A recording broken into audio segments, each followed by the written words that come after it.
à tous et bienvenue à l'émission cette semaine d'Endontré. Chloé Lebon à l'animation aujourd'hui pour cette émission. Donc, durant cette dernière, nous reviendrons sur des nouvelles marquantes de la dernière semaine. Notre actualité cette semaine, en conférence de presse, Christian Dubé, ministre de la Santé et des Services sociaux, a fait le point sur la vaccination de COVID-19.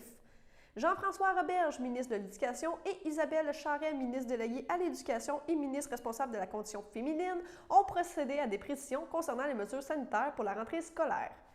Yves Perron, député sortant de Berthier-Masquinongé, a tenu une conférence de presse à Saint-Ignace de Loyola en lien avec l'érosion des berges. M. Jean-Luc Barthes, maire de Saint-Ignace, était également présent.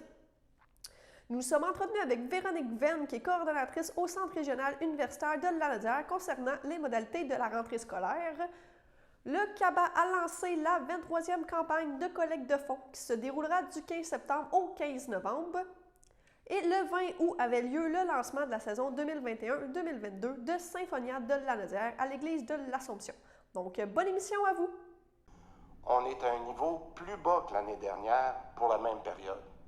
Alors ça, c'est encourageant, mais on est quand même ici à une tendance à la hausse. Donc, hospitalisation et les cas. Donc, je pense qu'on voit que jusqu'à maintenant, malgré une hausse importante des cas, on sait que c'est dû aux variants, on en est très conscient, on a réussi, grâce à la vaccination, à limiter les effets sur les hospitalisations puis les soins intensifs surtout.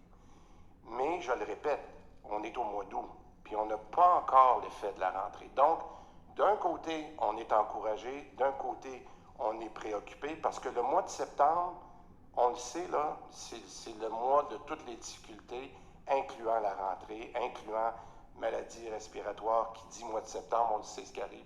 On commence à rentrer en dedans, etc. Donc, ça, c'est le point sur la situation où on est aujourd'hui. Je vais dire quelques mots sur les hospitalisations de façon particulière. Comme on le dit depuis le début, je pense que je vous apprends rien, que c'est ça qu'on suit le plus, là. C'est notre nombre d'hospitalisations. Bon. Alors, ce que je pense qu'il est important de dire, puis on va faire des ajustements, je pense qu'on peut toujours s'améliorer. Dans le sommaire exécutif qu'on publie tous les jours, vous vous souvenez, là, où il y en a nos 4 grands thèmes, on va faire un ajustement parce que j'ai eu beaucoup de points de gens qui nous demandaient, oui, vous mettez la capacité théorique des chambres disponibles, mais on n'avait pas la capacité réelle.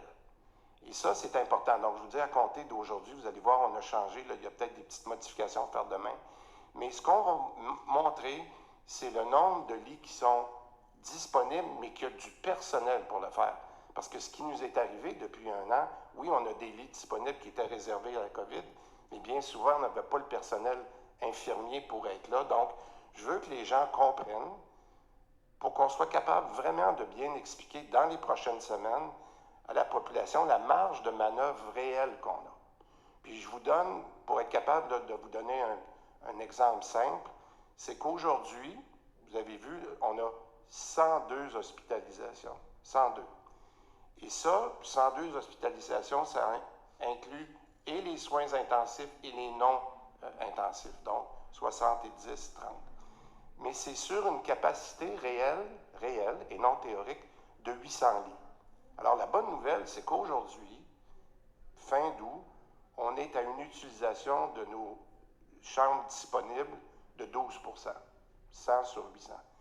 C'est très bien. L'enjeu, ce qu'on ne veut pas, c'est que ça continue à monter puis que là, on soit obligé de faire du délestage. Mais je vous rappelle qu'à ces niveaux-là, jusqu'à 800, il n'y a pas vraiment d'impact au niveau du délestage. Ça, c'est la bonne nouvelle. La bonne nouvelle, c'est que la vaccination continue d'augmenter. Malgré que le docteur Arruda il est très exigeant, c'est correct. Les Québécois, ils continuent d'être au rendez-vous. Puis, je dirais les jeunes comme les moins jeunes. Là, on est en train de voir qu'il y a vraiment un travail colossal qui s'est fait par l'ensemble des Québécois. Puis, c'est bon de le rappeler parce que des fois, on est dur envers nous-mêmes, mais dans la dernière semaine, là, soyons clairs avec tous les Québécois, on a atteint tous les objectifs qu'on s'était fixés en mars, pour toutes les catégories d'âge. On est même rendu, là, vous savez qu'on suit ça de très proche avec Daniel, On est rendu à 86 % pour la première dose, puis à 77 % pour la deuxième dose. Donc, c'est important de le dire, on remercie tous les Québécois. Puis je continue de dire qu'à chaque jour, il y a des personnes additionnelles qui viennent chercher une première et une deuxième dose. Et étant donné où on est dans la quatrième vague, avec le variant Delta, il faut augmenter notre protection. Et ça, le docteur Arruda le dit. Et je vous demanderai aujourd'hui, avant de passer à la question du passeport, aujourd'hui, on roule à peu près à 30 000, 35 000 vaccins. On pourrait faire plus que ça. Je vous le dis, au Québec, là, ici, il y a encore à peu près 1 million de personnes éligibles qui ne sont pas vaccinées. C'est ça que ça veut dire 85-86 %. Bon, maintenant, des détails qui ne sont pas des petits détails. Je vous confirme que tous les endroits où l'application va se faire à compter du 1er décembre, c'est tel que prévu, suite à une recommandation de la santé publique. Le passeport va être utilisé uniquement dans les services non essentiels. La liste, que je vais appeler exhaustive, elle va être disponible à compter de demain, même je pense cet après-midi. Là, on me disait peut-être cet après-midi. Mais les exemples, là, il n'y aura pas de surprise. C'est les bars, c'est les gyms, c'est les restaurants, et du côté des grands événements, des festivals et les cinémas, et particulièrement ce qu'on appelle les activités physiques avec des contracts fréquents ou prolongés.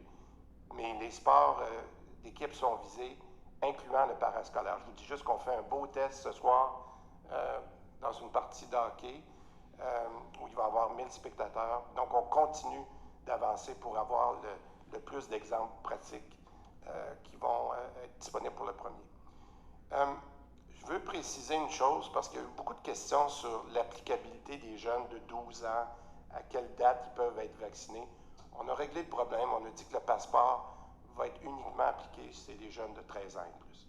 On ne jouera pas là de façon compliquée là-dedans. Puis je pense que ça va simplifier l'application. Bien entendu, les personnes de moins de 13 ans vont pouvoir fréquenter les lieux, mais je disais juste qu'il y avait un débat. Tant que la santé publique ou le SIC n'aura pas clarifié la question du 12 ans, vous savez, la date d'application.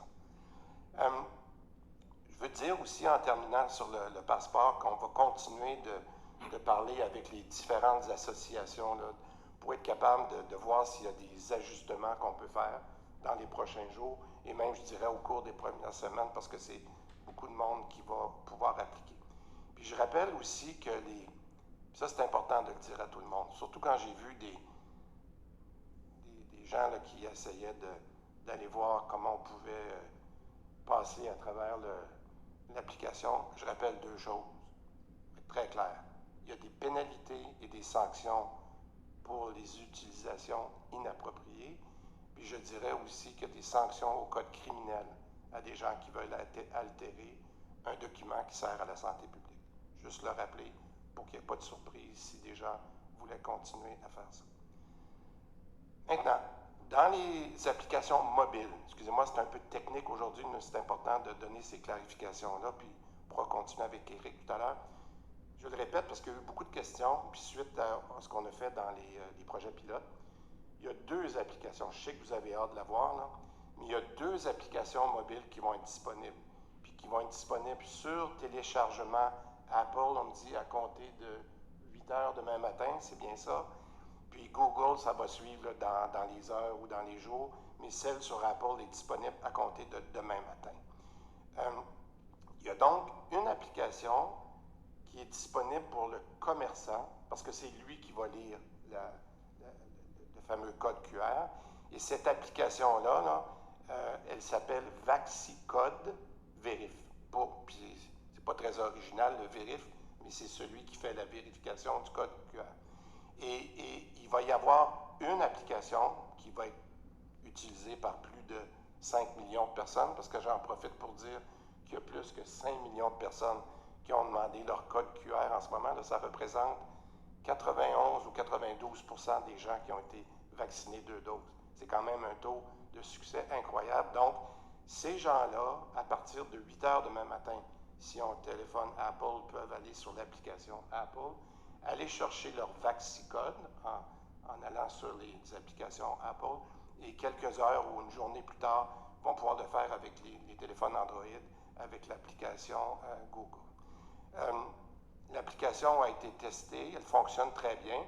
Moi, j'aime dire que l'application permet, comme Hydro-Québec l'a fait, comme la SAC l'a fait, comme l'Auto-Québec l'a fait pour son service à clientèle, moi, je pense que c'était maintenant au tour du ministère de la Santé d'avoir son application, puis passer dans un ère de modernité avec une application citoyenne. Puis je peux vous dire que ça ne sera pas la dernière. J'invite aussi tous les vaccinés à aller chercher leur application au cours des prochains jours, mais je rappelle aussi aux personnes peut-être plus âgées ou qui ont peut-être plus de difficultés avec la question de l'ère numérique, qu'on va rendre disponible le code QR de papier. Il peut être envoyé à la poste dans un format portefeuille. Les gens pourront, s'ils vont au restaurant, avoir une espèce de petit format portefeuille, puis cette application-là va permettre aux gens d'aller se présenter aux commerçants s'ils ne veulent pas avoir le code QR dans leur téléphone. Parce qu'on a eu beaucoup ces commentaires-là de personnes qui disaient, bien, si moi, je n'ai pas le téléphone qu'il faut, bien, on va fournir Daniel va s'occuper de ça avec son équipe.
tiennent toujours.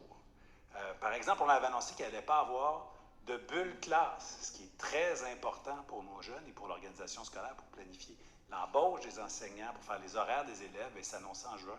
Et c'est encore, évidemment, en force. Pas de fréquentation en alternance pour nos jeunes de secondaire 3, 4, 5. On l'avait annoncé en juin, ça fonctionne toujours. Ça a permis au réseau de se préparer à l'avance. Le transport scolaire. L'an passé, on ne pouvait pas avoir le nombre régulier d'élèves dans le transport scolaire. Cette année, c'est possible de le faire. Donc, ça aussi, c'est très important, je vous dirais, cet élément-là, parce que quand on change le nombre d'élèves dans les autobus, ça change les parcours scolaires. Et parfois, il y a des élèves dont les parents sont séparés qui avaient l'an passé pas le transport voulu et requis. Cette année, c'est possible. Et évidemment, le parascolaire, les programmes de sport et d'art-études, tout ça s'était annoncé dès juin et ça a permis au réseau scolaire de jeter les bases, de se préparer, d'avoir une certaine prévisibilité. Et au mois d'août, le 11, comme on l'avait dit, on a fait une mise à jour en disant que, compte tenu de la situation épidémiologique, on allait devoir porter le masque à certains endroits. Puis on avait annoncé avec la santé publique qu'il était possible que dans certaines régions, on doive même porter le masque en classe. Tout ça parce que le variant Delta continue d'inquiéter. Il nous force à avoir une approche prudente. On veut commencer l'année de manière prudente. C'est très, très important parce que la rentrée, ça signifie évidemment une augmentation des contacts. Plusieurs élèves qui sont dans leur maison vont prendre l'autobus, voir leurs amis et entrer en contact beaucoup plus que ce qu'ils faisaient pendant l'été. Au cœur de nos décisions, un des principes fondamentaux qui nous guide pour prendre les décisions qu'on vous présente aujourd'hui, c'est qu'on veut garder les élèves à l'école. On veut éviter le plus possible de basculer en enseignement à distance. On veut des écoles qui soient sécuritaires. On veut que nos enfants apprennent. On veut qu'il y ait des occasions de jouer, de voir leurs amis. Ça, c'est fondamental pour tout le monde autour de la table, au gouvernement, et je sais que c'est fondamental aussi pour les familles et le personnel scolaire. Mais comme on l'a annoncé le 11 août, pour permettre tout ça, bien, à partir de la première année du primaire, les jeunes devront porter le masque dans les aires communes et dans le transport scolaire. Mais en fonction de l'évolution de la situation, avec la santé publique, en suivant leurs recommandations, on doit prendre la décision de rendre le port du masque obligatoire, même en classe, à partir de la première année, dans plusieurs régions du Québec. On parle de 9 régions. Centre du Québec, Estrie, Lanaudière, Laurentides, Laval, Mauricie, Montérégie, Montréal et Outaouais. C'est une mesure qui se veut préventive et prudente. On va voir comment la rentrée va se dérouler. On va voir comment les cas vont arriver ou n'arriveront pas. On le souhaite bien, évidemment. Et il y aura ensuite, évidemment, des études épidémiologiques de la santé publique qui pourront nous guider. Est-ce que d'autres régions devront porter le masque en classe? Ou est-ce qu'il y a certaines régions où il y aura le masque en classe en début d'année, où on pourra donner des allègements et le retirer? C'est possible, c'est des choses qui vont être quand le personnel peut garder une distance de 2 mètres ou avoir une barrière physique comme un plexiglas, ils peuvent enlever le masque. Mais si on ne peut plus garder cette distance-là ou si on n'a plus la barrière physique, on doit remettre le masque. C'est ça une recommandation de la CNESST et c'est semblable à ce qu'on avait l'an passé. Pour nos jeunes, la formation professionnelle, formation générale aux adultes, eh bien, on se colle tout simplement aux mesures qu'on a en enseignement supérieur, donc au cégep. Donc, peu importe la région, formation professionnelle, formation générale aux adultes, il faudra porter le masque en tout temps, même à l'intérieur. Mais malgré ça, je suis très heureuse de pouvoir vous dire que les jeunes vont, comme on l'avait mentionné, pouvoir reprendre leurs activités parascolaires dès la rentrée. Et parce que cette année, on n'a pas le concept de bulle classe, bien, dans les écoles, on va pouvoir reprendre l'ensemble des activités. Donc, les jeunes vont pouvoir répondre à leurs intérêts, à leurs aptitudes avec ces activités qui, on le sait, leur tient tant à cœur. Des mesures, évidemment, seront établies pour bien protéger les jeunes parce qu'on veut le faire de façon sécuritaire, de sorte que pour les élèves du primaire, bien, les activités parascolaires et les activités sportives vont se dérouler de façon normale. Par contre, au secondaire, le passeport vaccinal sera requis dans l'ensemble des régions du Québec pour pratiquer les activités sportives, les sports à l'intérieur et pour les sports d'équipe ou activités physiques à l'extérieur, les activités évidemment qui impliquent des contacts fréquents ou prolongés. Donc, on pense à des activités à l'extérieur comme les sports d'équipe, le hockey, le soccer, le football. Toutefois, les élèves n'auront pas besoin d'un passeport vaccinal pour pratiquer les sports ou les activités physiques qui font partie de l'offre des programmes d'éducation physique et des différentes concentrations, sport-études, projets pédagogiques particuliers, qui sont dispensés dans le cadre des services éducatifs. Cependant, dans les cas, par exemple, des programmes particuliers de sport-études, le passeport vaccinal sera requis pour participer à certaines activités interscolaires comme des matchs ou des compétitions.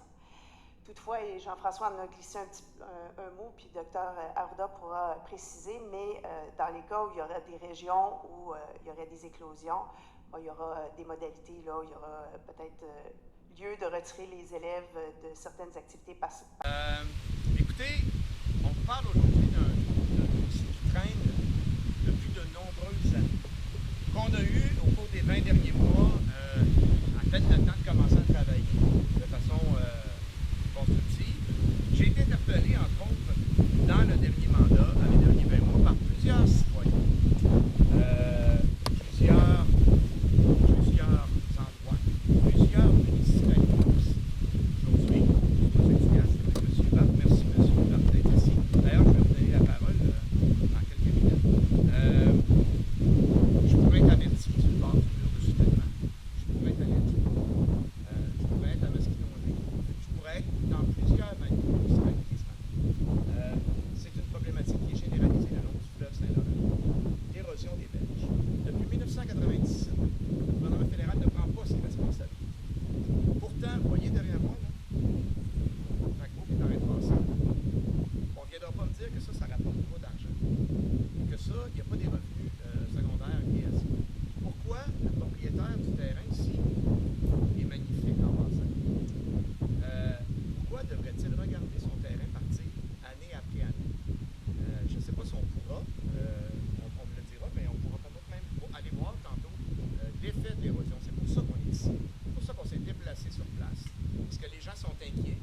gens continuent année après année à payer les mêmes taxes sur un terrain parti. Puis à un moment donné, ben, c'est les structures, les maisons, les bâtiments qui vont être mis en danger. Et c'est le patrimoine aussi, c'est les terrains. Il faut penser à nos citoyens. Donc c'est bien, on a une voie maritime, on n'a rien contre, c'est parfait. OK, mais c'est une voie maritime dans laquelle on a autorisé depuis 1997, il y a eu des travaux de dragage. Le tonnage des navires a été augmenté. Tout ça, c'est correct, c'est bien fait. Mais les citoyens ont besoin de support. Et le fédéral doit prendre ses responsabilités. On est en 2021, 1997, il n'y a plus rien qui se passe. Alors moi, dans les derniers mois, j'avais parrainé une pétition de citoyens de la circonscription qui avait pour but de demander au fédéral de prendre ses responsabilités, entre autres limiter les capacités de vitesse et d'amener un programme financier. On parle d'argent là, financier pour soutenir nos citoyens et nos municipalités pour l'aménagement des berges, pour protéger les acquis des gens. Et il y a moyen de faire ça tout en respectant l'environnement. Il y a moyen de faire ça en respect aussi des gens. On parle beaucoup de respect de l'environnement et c'est une bonne chose. Mais il faut aussi commencer à parler du respect du citoyen. Puis arrêter cette espèce d'attitude de mépris. 1997-2021, sérieusement, y a-t-il juste moi qui trouve que ça n'a pas de bon sens? À un moment donné, il va falloir que ça bouge. J'ai un collègue, député, Xavier Berson-Duval, dans le coin de Verchères, qui avait parrainé une pétition semblable. Et le mouvement citoyen créé à la suite de ça a mené à une demande de recours collectif contre le gouvernement fédéral. Et pourquoi je suis ici aujourd'hui pendant la campagne? C'est parce que c'est un dossier que je voulais continuer à travailler, mais aussi et beaucoup parce que dans les derniers jours, la Cour supérieure du Québec a autorisé ce recours collectif. Et ça pourrait être une piste intéressante pour les gens de Berthier-Masquinongé de se joindre ou de créer leur propre recours. Et si ça s'est passé, on ira encore plus loin dans une prochaine étape. Mais vous pouvez être assuré que le député de Berthier-Masquinongé va appuyer ces gens, ces municipalités. On va talonner le gouvernement. Il faut dorénavant que le fédéral prenne ses responsabilités dans le cadre de l'érosion des berges. C'est le genre de dossier, moi, qui me révolte. Et qu'il faut qu'il bouge. Ça fait trop longtemps qu'on a. M. Perron, ça fait des années que c'est efficace, ce mot. Au fédéral de venir finir l'enrochement qu'il a fait. On n'a pas compris pourquoi ça fait que c'était arrivé au rang Saint-Michel, de la zone jusqu'à Pointe-Élite. On a aussi dans le rang Saint-Michel. On ne comprend pas non plus ce qu'on a jusqu'au bout du rang Saint-Michel. C'est des terrains qui sont envoyés. Et ici, il y a eu des terrains qui ont pas pu enlever 25 000. C'est énorme. Ils sont continués comme ça, vous l'avez vu passer tantôt le bateau avec des conteneurs, il y en a des plus gros que ça qui vont s'en faire. C'est pour ça, en plus, que quand le clos est haut, avec les vents, que ce soit du nord-est ou du sud-ouest, ça vient tout le temps frapper dans l'eau. C'est ce qu'on demande au fédéral. Si le fédéral ne veut pas le faire, et qu'il donne l'argent à la municipalité, on va s'occuper de faire l'environnement, de protéger notre citoyen et notre terre. C'est un petit peu ça qu'on demande, parce que vous savez, on a la rue Boisée, on a le rang Saint-Michel, on a aussi le rang Saint-Isidore, Saint-François. On a commencé à faire de l'arrosement puisqu'on est en train de faire une restitution. C'est ce qu'on demande depuis des années, qu'on n'a jamais eu de réponse. Je remercie M. Perron de s'occuper de travailler pour qu'on puisse avoir soit qu'ils viennent finir leur enterrement ou qu'on ait l'argent pour le faire. Merci beaucoup. Bonjour, ça me fait plaisir de tous vous revoir. Je voudrais vous dire que c'est très important le bénévolat. Le bénévolat, là, c'est des milliers de personnes qui font ça au Québec. C'est très important parce que j'en ai fait du bénévolat, on n'en fait jamais assez. Puis je voudrais remercier tous les ceux ici qui font du bénévolat. C'est très important. Que ce soit les clubs de motoneige, c'est ça qui fait vivre une ville puis des paroisses. Si on n'aurait pas de bénévoles, il n'y aurait pas grand-chose qui se passerait souvent. Puis je vous remercie beaucoup et bonne journée.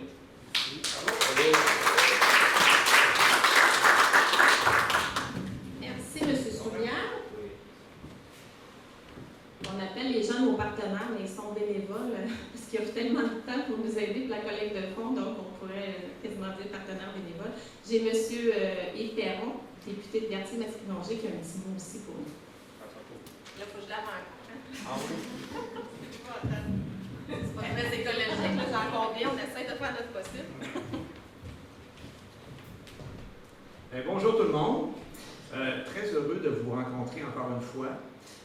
Salutations, M. Souillard, je suis content qu'on se croise. C'est la première fois qu'on se croise, ça va être un plaisir. Et puis, écoutez, le bénévolat, le travail bénévole, les gens qui donnent sans compter, puis sans attendre en retour. Et ça, c'est des valeurs importantes, c'est des choses souvent qu'on peut perdre de vue dans les contextes plus difficiles où les gens, la COVID, ainsi de suite, les gens ont été plus appelés à se recroqueviller sur eux. C'est tellement important, le contact humain. Vous avez sûrement remarqué, dans ces rencontres-là, d'ailleurs, encore tantôt, on a de la misère, on va se serrer la main. Naturellement, l'humain a besoin de contact. L'humain a aussi besoin d'amour, a besoin d'aide. Puis le CABA, c'est ce que vous faites à longueur d'année. Je vous lève mon chapeau. J'ai au plaisir d'être partenaire avec vous encore. Et puis, vous choisirez bien pour qui vous avez voté. Mais allez-y, ça c'est important. Bonne journée. Merci.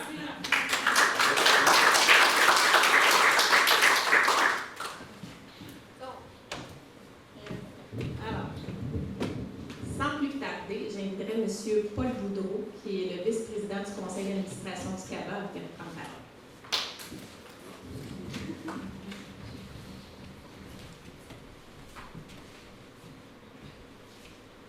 Bien, bonjour, chers invités et amis. Monsieur le président de notre conseil d'administration ne pouvait pas être là aujourd'hui parce qu'il est occupé par le mariage de son fils. Alors, à titre de vice-président, on m'a demandé de vous souhaiter la bienvenue à cette conférence de presse.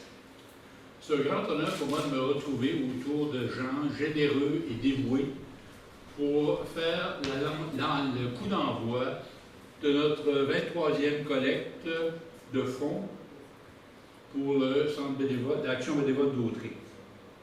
C'est une grande évidence que ses partenaires reconnaissent, tout comme moi, l'importance de notre organisme dans le cœur et dans la vie de nos concitoyens immédiats.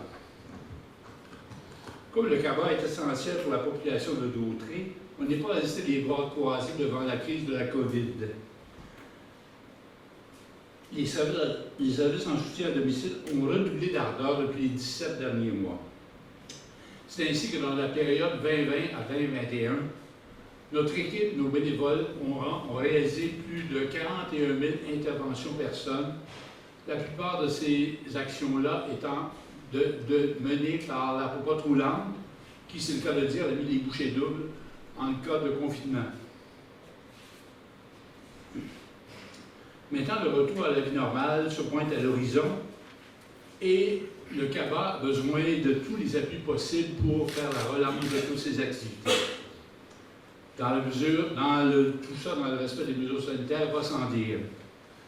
Voilà pourquoi nous venons encore une fois vous solliciter pour votre contribution à notre collecte de fonds. Votre support au précieux travail de nos bénévoles est d'une importance vitale. Comme vous le savez, le bénévolat est l'outil principal du travail social du CABA, avec ses 116 bénévoles réguliers et ses 35 bénévoles ponctuels. En terminant, je veux vous remercier pour votre écoute attentive et nous souhaiter une collecte de fonds fructueuse et des plus réussies. Merci.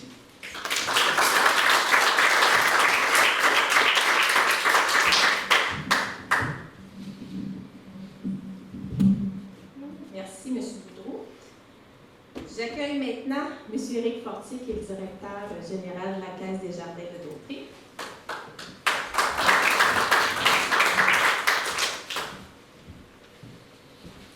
Bonjour à tous, merci Julie. Comment c'est le fun? Deuxième année pour moi. Fait que là, maintenant, je connais les noms, Pierrot, etc. C'est pas mal de fun. Alors, premièrement, écoutez, moi, je veux féliciter Jimmy. Jimmy, l'année passée, de belle campagne, vraiment. Objectif largement dépassé. Pas mal plaisant de voir comment ça s'est passé. Et tu as eu deux beaux collaborateurs, puis moi, j'ai appris à les connaître l'an passé. C'est de longue date, Mme Paquette, M. Chartier. Donc, pour moi, lorsque j'ai entendu la demande encore cette année, et qu'on l'a présenté à nos administrateurs, c'était relativement simple de dire ben oui, c'est correct, on va être présent nous aussi. Et puis, donc, je vous annonce qu'on va aller porter un montant de 10 000 pour pouvoir aider aux opérations du CABA. Et on va aussi emmener, comme l'an passé, le même montant au niveau d'une contribution de doubler le don pour nos membres et clients qui vont participer à la collecte de fonds. Et donc, pour un montant de 15 000 c'est que normalement, nous, on espère pouvoir faire un chèque de 25 000 puis c'est ce qui va arriver sûrement avec toute l'énergie positive qui va être greffée à l'entour de la campagne. Mais vous savez, les administrateurs sont très, très portés à dire rapidement présents à une demande du Centre d'action bénévole, puis on l'a entendu, un bénévolat, c'est tellement important. Mais je lisais ce matin un article dans la presse qui mentionnait qu'il y avait une étude qui venait d'être finalisée, et puis on va frapper un mur, mais solide, au niveau du Québec, au niveau du Canada, parce que notre population est vieillissante. On n'est plus en mesure de pouvoir les accueillir dans des centres hospitaliers, dans des longues durées. Ces gens-là vont devoir devenir de plus en plus autonomes et avoir besoin de plus en plus d'aide. Pour avoir une maman, que je suis loin d'être, parce que je vis dans un monde de fous, comme toutes vous autres, on n'a jamais le temps, et puis on pense qu'on délaisse nos parents, mais c'est un petit peu ce qu'on fait aussi. Donc, s'il n'y a pas des bénévoles, exemple, actuellement à Longueuil, pour aider ma mère à aller à l'hôpital, ben moi, c'est des journées de congé, et puis là, ça accentue des problématiques familiales. Alors, l'action que vous portez au CABA, bien, pour nous, je pense que on ne peut pas le nier, c'est un petit peu comme une fondation hospitalière, c'est un incontournable. Un jour, on va en avoir de besoin. Et puis là, je vais aller encore plus loin dans mon explication. On est les aînés de demain. C'est qu'espérons qu'il y aura encore des gens comme la CABA qui pourront venir nous aider à nous aussi, pour pouvoir nous simplifier la vie. Alors, chapeau à tous. Bonne soirée. Bonne journée.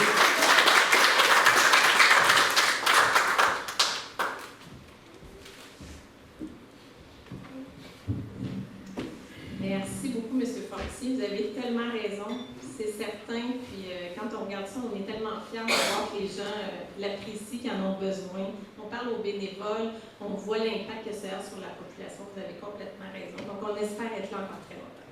Jimmy Mondard, c'est à votre tour de vous laisser parler d'amour au président. Une deuxième année. Eh bien, merci tout le monde. Merci d'être là. Écoute, c'est encore une fois cette année, c'est avec un plaisir renouvelé que je refais l'expérience d'être le président d'honneur de la CABA. Comme M. Fortier disait, j'ai eu 2 bons prédécesseurs, puis honnêtement, le succès de l'année passée, je pense que c'est en grande partie, vous avez continué d'être là, vous m'avez soutenu dans en passant le train, mais tout le travail qui a été fait des dernières années, je lève un beau chapeau là, à M. Germain, puis à Hélène, bien sûr. Donc, puis là, moi, j'arrive dans ce temps de COVID. Écoute, on réussit cet objectif-là de 100 000 j'étais un peu fabuleux glacé. Fait que là, j'ai dit, ben, écoute, avec ce succès-là, on rembarque dans une autre année, pourquoi pas. Donc, me voici pour une deuxième année, fier président de la CABA. Donc, encore cette année, même, on répète de l'expérience, je m'engage à doubler la mise des dons qui ont été ramassés au IGA Famille Mondard. Et je m'ai mis un petit défi à l'interne à mes employés. J'ai quand même 250 employés là, dans mon réseau. Donc, j'ai dit que eux, ce qu'ils apportaient, je triplais la mise de ce qu'eux m'apportaient. Donc, un petit défi à l'interne qu'on s'est mis au groupe Mondard et les entreprises affiliées. Donc, on s'est donné ça comme défi. Donc, encore une fois, merci au CABA, l'équipe du Tonnerre, j'ai mon texte, mais je ne l'ai vraiment pas lu. Je vais y aller avec mes mots à moi. Puis, à l'équipe du CABA, écoute, moi, j'ai été un peu glacé. Moi, je suis plus du monde économique. On parlait de bénévolat tantôt, M. Soulière, M. Perron, puis j'ai fait plus des trucs au niveau économique. Donc, moi, des gens d'affaires, des trucs comme ça. Puis j'avais dit l'année passée, quand Julie m'avait demandé si ça m'intéressait, ben, j'ai dit, j'ai fait pour l'économique, j'ai fait pour les jeunes, mais le communautaire, je ne l'avais pas vraiment touché. Fait que, donc, j'ai embarqué dans l'aventure. Puis, j'ai été, la pandémie en a une énergie à l'épicerie. On était des fois le point de repère. Les pharmacies qui roulaient, il y a les épiceries, puis les gens, ça m'a touché, les gens qui venaient me voir et qui me disaient merci. Là, j'étais là. Moi, je suis chanceux, là, j'ai la face à la photo, mais c'est les bénévoles que je voyais tantôt, puis les gens de la CABA. Donc, fait que ça me touchait, puis je voyais que les gens en avaient besoin, ils étaient contents de venir me parler. Puis ils me remerciaient, puis comme je disais, je ne prenais pas les remerciements, je vous le relance à vous, là, les bénévoles de la CABA, puis de tous les autres organismes qui font du bénévolat, de là l'importance que M. Soulière disait tantôt. Donc moi je l'ai fait du côté économique, puis là je le fais de ce côté-là, puis du côté économique, je poursuis dans une petite aparté là-dedans. J'aime tellement la région, tu sais, je suis un gars de la Noraie, M. Jean, on se croise le matin quand il fait sa marche. Puis, donc, je suis un gars de la Noraie, j'adore ma région, je suis maintenant dans la Berthierville, c'est mes 2 pôles économiques. Puis, je me suis donné comme mandat personnel, c'est déjà commencé depuis que j'ai acheté l'épicerie, le IGA, ça m'a donné de voir tous ces gens-là. Puis, je me suis donné un mandat personnel d'aider la communauté. Je risque d'être là, désolé, à la CABA et dans d'autres organismes pour les 20-25 prochaines années. Là, sur la santé, je vais souvent voir mon pharmacien. Puis, donc, je m'en fais un mandat personnel. Je veux que j'adore Berthier. Je veux que économiquement, je veux que ça soit joli, je veux que ça soit beau. Bon, les interventions vont être faites dans les prochains mois. Ça appartient à la batterie. Je te disais avec M. Guévremont tantôt, on a travaillé fort à la batterie jadis pour mettre ça beau, puis on continue, puis c'est super beau. C'est fleuri, c'est construit harmonieusement. Puis Berthier, j'arrive les prochains. On a commencé dans le centre-ville, on veut donner une vie à ça pour que, oui, économiquement, ça soit beau, ça soit bon, économiquement, ça soit beau, puis que les gens, qu'on ait un beau milieu de vie. On est bien entouré par le fleuve, les terres, les montagnes, un peu plus au nord. Fait qu'on a un super beau coin. Fait que si, économiquement, puis socialement, avec des organismes comme la CABA, on peut emmener ça à un autre niveau. On n'a rien à envier à personne d'autre au Québec, je pense. On est bien situé, on est pas loin de Montréal, on est sur des belles axes. Donc, tout ça ensemble, je pense que dans les prochaines années, notre région va être valorisée, puis j'en fais je le prends à cœur, donc côté économique, mais côté aussi social, qu'on continue dans cette belle voie-là. Donc, sur ce, je vous remercie beaucoup, puis écoute, soyez généreux aussi, vous aussi de votre côté avec la CABA, mais on va s'occuper aussi d'aller chercher des partenaires pour en faire un autre succès cette année. Merci beaucoup.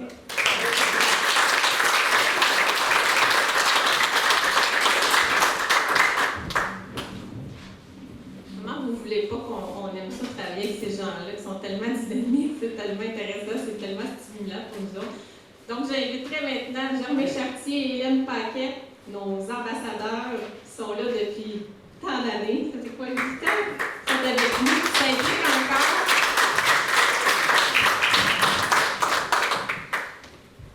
J'ai oublié de dire, mais vous le savez, sûrement les pharmacies Jean Coutu de la Valtrie.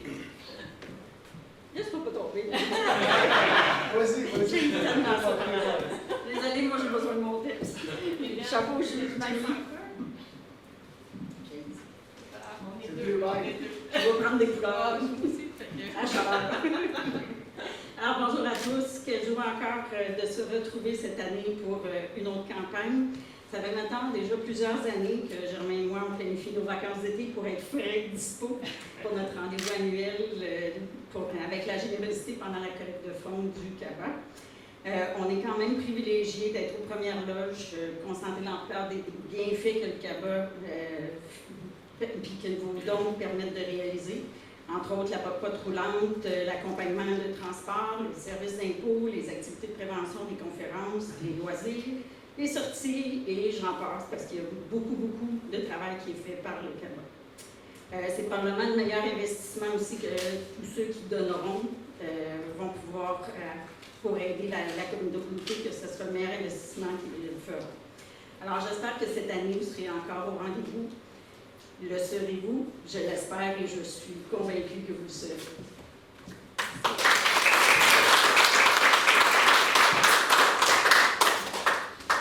Pour les pharmacies, on est déjà des bonjour à tous. C'est encore avec grand plaisir qu'on est ici aujourd'hui. Moi et Hélène. C'est toujours plaisant, c'est toujours un bon moment à passer parce qu'on vit avec le CABA. Souvent, j'appelle un patient, je dis vos médicaments, sont-ils prêts? Elles sont prêtes, Mme une telle. Oh, j'ai pas le temps aujourd'hui, je fais du bénévolat au CABA, j'ai pas le temps, j'ai pas le temps. Ben, c'est ça, les gens. Je côtoie les gens qui ont le service du CABA, mais aussi ceux qui donnent le service au CABA. C'est vraiment gratifiant. C'est mes patients, c'est nos patients, c'est les gens de la région. Puis c'est tellement un bel organisme que comment ne pas être au rendez-vous quand on nous demande d'être des ambassadeurs. Et comme d'habitude, On continue à faire notre effort. Vous donnez 20$, on donne 20$. Vous donnez 50$, on donne 50$. Jusqu'à 5 000 par succursale, c'est un beau 10 000 qu'on ajoute à la campagne de financement. Et on continue à solliciter nos différents partenaires pour essayer d'agrémenter et peut-être dépasser le 100 000 $. Je le souhaite ardemment, Julie. Mais ensemble, je pense qu'on fait une excellente équipe. Bravo, c'est vraiment le fun. On va avoir du fun cette année. Merci.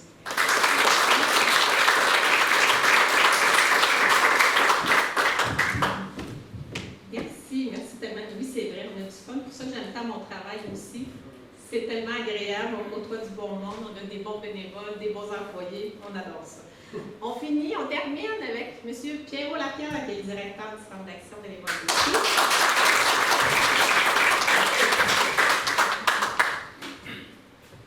Merci Julie, fais-toi en pas, Hélène, moi aussi je vais faire mon texte. Ben, bonjour à tous. On est déjà rendu à notre rendez-vous, notre fidèle rendez-vous. 23 ans déjà. Je suis fier de dire que j'étais là à la première, et on est rendu à la 23e, et je suis encore là. Là, je vais juste afficher mon masque. Puis comme vous avez pu le constater, je me sens privilégié, je passe en dernier, mais d'être entouré d'une si belle équipe, des partenaires, Hélène Germain, M. Fortier, là j'oublie Jamie, c'est merveilleux. Merci beaucoup d'être là. Cette belle solidarité, dans le fond, quand on a préparé, on envisageait vraiment un déconfinement des activités de socialisation. On y croit beaucoup. On espère qu'avec cette activité-là et l'espoir d'être optimiste et partir de nos activités en septembre, vous le savez, les aînés ont besoin de se parler, ont besoin d'activités. Donc, on mise beaucoup là-dessus. Donc, je veux souligner les efforts de l'équipe de travail.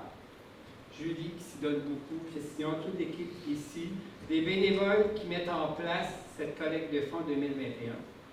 En poursuivant les deux objectifs majeurs qu'on poursuit, c'est bien sûr de faire connaître tous les services du centre et de souscrire peut-être un petit 100 000 $. Mais on n'en demande pas tant. On sait que les efforts sont mis d'avant beaucoup. Dans les jours qui viennent, dans le fond, il va y avoir une correspondance qui va être acheminée aux anciens donateurs. Et ensuite, il va y avoir la souscription publique. Donc, tous les foyers de notre territoire vont recevoir la lettre de sollicitation. Et je suis très fier de vous présenter aussi le nouveau déclinant du centre. Donc, tous les services sont décrits. Une belle mariette à l'intérieur. C'est ça, regardez. Nos beaux bénévoles. Regardez, vous avez parlé des bénévoles, mais c'est senti des bénévoles qui se donnent beaucoup. Services de papa roulante, transport, accompagnement. Donc, on est très privilégiés. Puis, je suis d'accord beaucoup à dire que c'est un besoin. Si l'équipe d'employés est là et donne beaucoup de son cœur, c'est qu'on se le fait dire et les gens apprécient vraiment c'est un besoin des services du centre. Donc, les organismes communautaires, je pense qu'on est là, on a notre raison d'être, je pense. Il est à noter, comme vous l'avez mentionné tantôt, que pour une 5e année, les donateurs membres de la Caisse des Jardins de Dautré qui contribueront et qui complètent le formulaire verra leur don doublé par l'institution financière. Notre président d'honneur, tout comme nos ambassadeurs, Hélène et Germain, doubleront aussi les dons. Donc, en résumé, un 20 $ peut nous rapporter 60 $. Donc, c'est important de le mentionner. Un sincère merci, M. Démy, qui s'implique dans ce projet pour une 2e année consécutive. Merci beaucoup. Je veux aussi souligner l'engagement, l'implication de nos fidèles collaborateurs, Hélène et Germain. Merci beaucoup. Puis, soyez assurés de notre reconnaissance exceptionnelle, que vous soyez là encore avec nous et on est privilégiés. Merci beaucoup. Donc, au cours des dernières années, l'équipe du CABA a mis en place plusieurs projets, et ce, en bénéficiant de l'appui d'un partenaire majeur. Donc, personne, la Caisse des Jardins d'Autrey. Nous tenons à souligner la collaboration du directeur général, M. Éric Chartier, et aussi Mme France, que je suis très content d'avoir connue. J'avais parlé à quelques reprises, mais on ne s'était jamais rencontrés. Je suis très content de vous rencontrer, Mme France.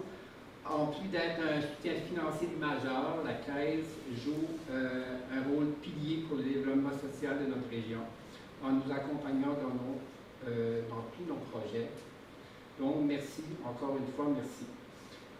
Donc, la collecte de fonds 2021 représente un investissement visant à supporter les intervenants du CABA, engagés et unis, afin de servir davantage des gens de chez nous.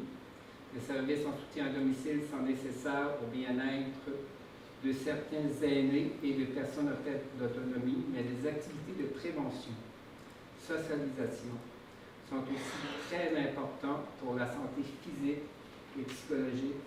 Je le répète souvent, mais c'est vraiment OK, les besoins de transport accompagnement, c'est primaire, pas de roulant, mais les aînés, la santé mentale des aînés depuis 1 an et demi, je pense qu'on ne le dit pas assez souvent, ils ont besoin de se voir et de se parler. Donc, nous comptons donc sur la générosité des citoyennes et des citoyens, afin qu'avec leur contribution, le CABA puisse continuer à apporter un mieux-être aux gens d'ici.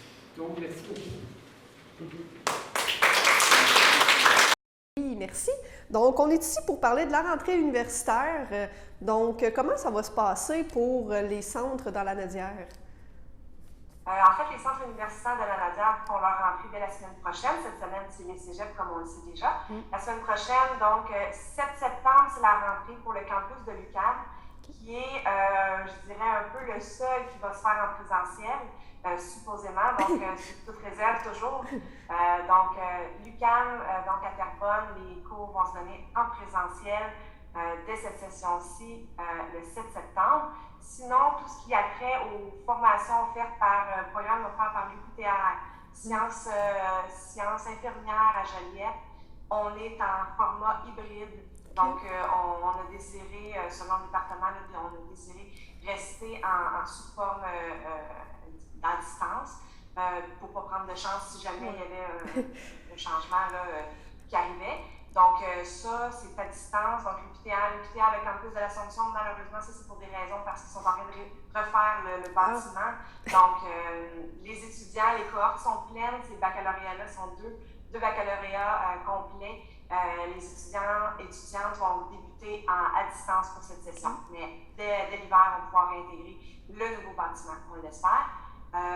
Puis, tout ce qui a trait avec les sciences comptables, les sciences administratives, de l'UQTR, en fait, on n'est pas trop sûr, c'est sous forme hybride. Ça se peut qu'il y ait des cours qui soient offerts le soir aussi dans le sujet. Donc, on attend des nouvelles. Les étudiants sont bien sûr informés par leur département.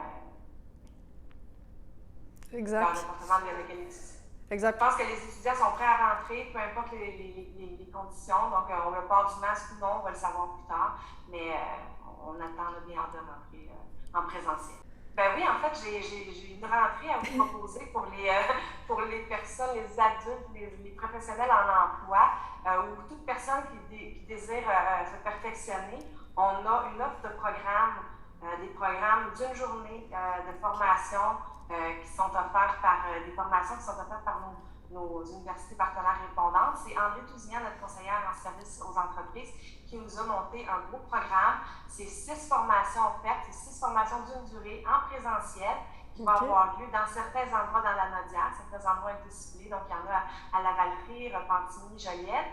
Donc, le calendrier-là est très, très intéressant. Vous pouvez y accéder via notre site web crul.ca, la section événements. Donc, le calendrier-là, ça débute le 21 septembre. C'est les cafés découvertes qui reviennent. On a 3 cafés découvertes, des dîners. C'est offert gratuitement. Vous êtes installé à votre poste de travail, vous pouvez vous connecter au café découverte. Puis ensuite, comme je vous disais, les formations qui sont offertes avec un calendrier bien ciblé pour tout l'automne disponible sur notre site web. Parfait. J'imagine qu'en présentiel, ça a quand même été un peu plus... un peu de l'incertitude, un peu plus compliqué à organiser vu qu'on ne savait pas trop qu'est-ce qui se passerait. On était confiants que la vaccination se faisait, donc avec toutes les reprises tranquillement là, qui étaient disponibles, qui s'ouvraient là, avec les mesures pas qui se ressortaient, mais qui se mettaient en place, on s'est dit qu'on prendrait la chance de, justement au moins d'annoncer des petits groupes avec les mesures qu'on respecterait, c'est sûr et certain. Donc des petits groupes de 25 personnes, on pourrait commencer à le faire en s'assurant d'avoir la distance dans les classes, mais c'est une formation d'une journée dans un lieu qui permet la distanciation, donc on n'a pas de problème là-dessus. Parfait. Absolument, puis même les gens peuvent réserver directement sur le site web, c'est une plateforme interactive, donc les places sont disponibles sur le site web, les gens réservent leur place. C'est pour l'instant un coût de 495 $ par personne pour la journée, ça inclut le dîner.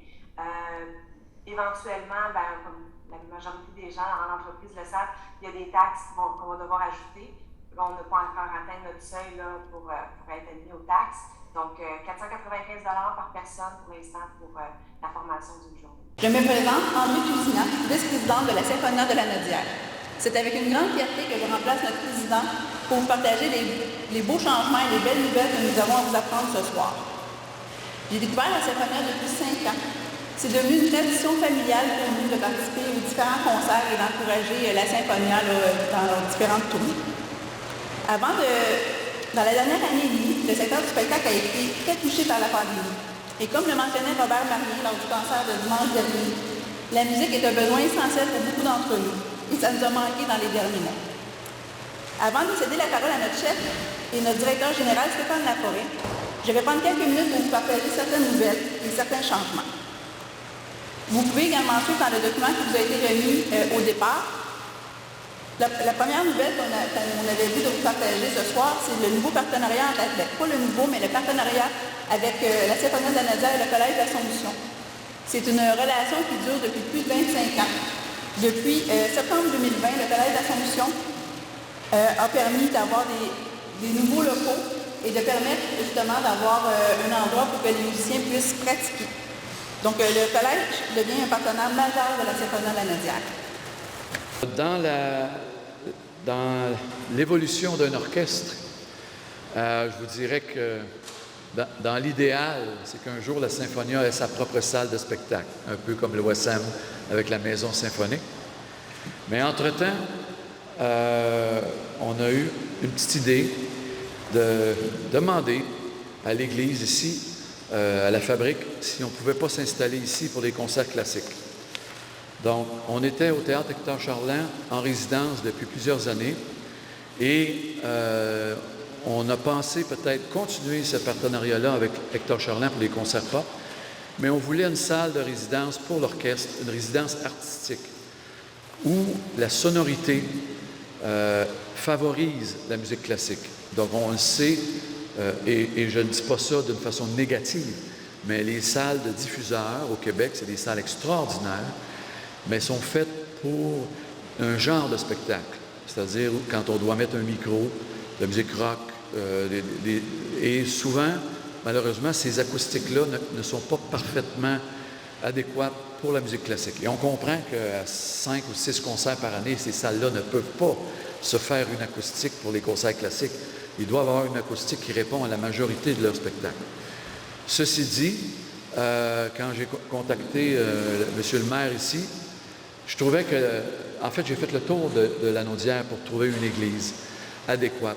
Je cherchais une église avec une acoustique extraordinaire. Je cherchais une église avec assez de place dans le chœur pour recevoir 50 musiciens. Je cherchais une église où on pouvait recevoir 700 à 800 spectateurs, ce qui ferait de cette salle de spectacle empruntée la plus grande salle de spectacle dans la MRC de l'Assomption.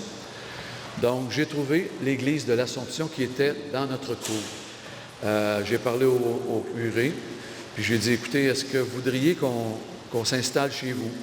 Ce qui veut dire qu'on va aller répéter chez vous, selon nos horaires, parce que aussi les diffuseurs, il faut comprendre qu'ils ont quasiment un spectacle par soir, donc on ne peut pas aller répéter dans ces salles-là. Et ce qui était malheureux pour l'orchestre, c'est que c'était pas rare de faire un concert où on changeait de salle 3 fois avant d'arriver au concert. Donc, ce qui voulait dire qu'on pratiquait presque dans le beurre. L'acoustique changeait de pratique en pratique. Ça ne servait à rien de pratiquer finalement parce qu'on ne s'habituait pas à une acoustique. Donc, là, le fait que les répétitions vont avoir lieu ici, les 5 répétitions avant chaque concert ou les 4 répétitions, bien, on va pratiquer pour mettre le produit à la fine pointe, à la perfection ou presque, dans une acoustique qui va nous aider à mettre en valeur les grands instruments que nous avons. Donc, on aura 3 endroits extraordinaires dans la MRC de l'Assomption où il y aura des spectacles de grande qualité, ici à l'Église, à Repentigny, à la salle Alphonse Desjardins, théâtre Alphonse Desjardins aussi, théâtre Alphonse Desjardins, et le théâtre Hector Charland, qui est un pionnier, qui est une salle extraordinaire pour les spectacles qui se tiennent là, dans cette salle-là. Donc, je pense que tout le monde sera d'accord qu'on avance dans la bonne direction culturellement avec cette nouvelle annonce. On passe à l'autre point, la série classique et le festival Symphonia à l'Église de l'Assomption. Depuis plusieurs années, encore une fois, on cherchait un moyen d'ajouter des concerts à notre série classique. Vous savez qu'on est subventionné par le Conseil des arts et lettres du Québec et le Conseil des arts du Canada. C'est très important pour nous de faire des concerts classiques. Notre série classique contenait 4 concerts. Maintenant, on s'en va à 5 concerts. Et en septembre passé, on a créé le Festival Symphonia pendant la pandémie. Vous comprendrez pourquoi. C'est assez facile à comprendre. On n'avait pas le droit de mettre plusieurs musiciens sur scène à cause de la distanciation. Donc, on a créé une série de musique de chambre. Il y a eu 8 concerts ici même en web diffusion, dont 2 avec spectateurs et le reste sans spectateurs sur le web diffusion. Cette année, on ajoute un festival Symphonia qui va toucher surtout les pianistes. Donc, on va avoir un concert au mois de novembre avec 4 pianistes extraordinaires qui vont nous jouer des thèmes et variations de Mozart. M. Cyril Salov, qui est ici avec nous, va faire l'intégrale des sonates de Mozart sur le web. Donc, il va y avoir au moins 5 à 6 concerts sur le web de Mozart de M. Salov. Et le lundi saint, au mois d'avril, on fera un concert de la relève avec 4 jeunes pianistes, dont un dénommé M. Emmanuel Laforêt de la Naudière, un dénommé Morancy de la Naudière, un dénommé Terrien et un autre M. Roberts et un M. Lauzon. Tous des jeunes qui sont des finissants ou gagnants de concours nationaux et qui sont soit à l'université ou au conservatoire. Donc, cette année, on met l'accent sur le piano. Donc, si vous comptez avec moi, 6 plus 3, ça fait 9, plus 5, ça fait 14 concerts classiques que nous aurons ici ou sur le web cette année, en plus de notre série pop. Merci, on se retrouve la semaine prochaine pour une autre émission de cette semaine dans Dautré et pour de nouveaux reportages. Ne manquez pas nos bulletins de nouvelles tous les jours à compter de 18h et en reprise à 12h30. Sur ce, bonne semaine à toutes et à tous!